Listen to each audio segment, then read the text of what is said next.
미국이 발표한 반도체 지원법에 우리로선 받아들이기 힘든 조건들이 달리면서 비상이 걸렸죠. 대표적 국가전략 산업인 반도체가 주저앉게 둘 수는 없으니 세금 부담을 줄여주자는 데에는 이견이 없는데도 정치 논리에 휘둘리면서 석 달째 갈 길을 잃고 있습니다. 김환진 기자와 자세히 알아봅니다. 김 기자, 이제 반도체 지원법 시작부터 순탄치 않았습니다. 그렇습니다. 지난해 말에 반도체 세액공제율을 8%로 올리는 정부 법안이 국회 문턱을 넘긴 했는데요.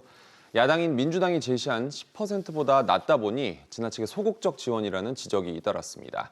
결국 대통령이 재검토를 지시했고 정부는 다시 15%까지 높이기로 했는데요.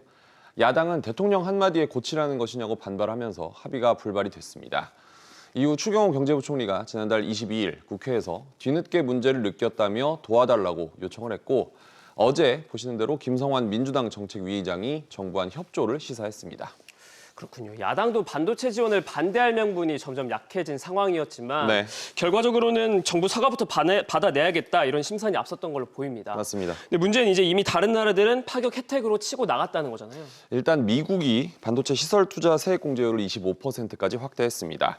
또 대만도 우리로 따지면 국회인 입법원에서 반도체 기업 연구 개발비 25%를 세액 공제해주는 내용이 담긴 조례 수정안이 통과됐습니다. 우리도 정부 아닌 15% 이상에서 통과가 되면 대기업은 추가 공제 혜택을 포함해 최대 25%가 넘는 세액 공제를 받을 수 있습니다. 그렇군요. 시기적으로 봤을 때도 정치적인 계산이 녹아들었다 이렇게 볼 수 있는 거죠. 그렇습니다. 민주당은 이재명 대표 사법 리스크 속에서 당내 갈등까지 불거졌는데 경제 먹구름 앞에서 반대표만 던지기도 부담스러웠겠죠.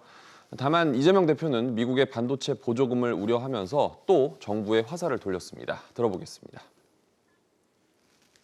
핵심 기술이 유출되고 또 중국 내 생산 기지들이 고사되고 또 초과 이익의 과도한 환수 같은 반도체 산업의 명분을 좌우할 독소 조항들이 가득합니다. 상황이 이렇게 되기까지 정부가 뭘 했는지 답답합니다. 그렇군요. 반도체 의존도가 높은 우리 수출 구조도 이런 지원법에 힘이 실리는 요인 중 하나 아닙니까? 그렇습니다. 추경호 부총리가 지난 2일 수출 회복 조건으로 반도체를 들기도 했는데요. 반도체 수출이 7개월째 줄면서 재고율은 26년 만에 가장 높아지기도 했습니다. 삼성전자는 재고 자산이 1년 사이 10조 원 넘게 늘면서 1분기 반도체 부문이 1조에서 2조 원 사이의 적자를 낼 것으로 보입니다. 김 기자, 잘 들었습니다.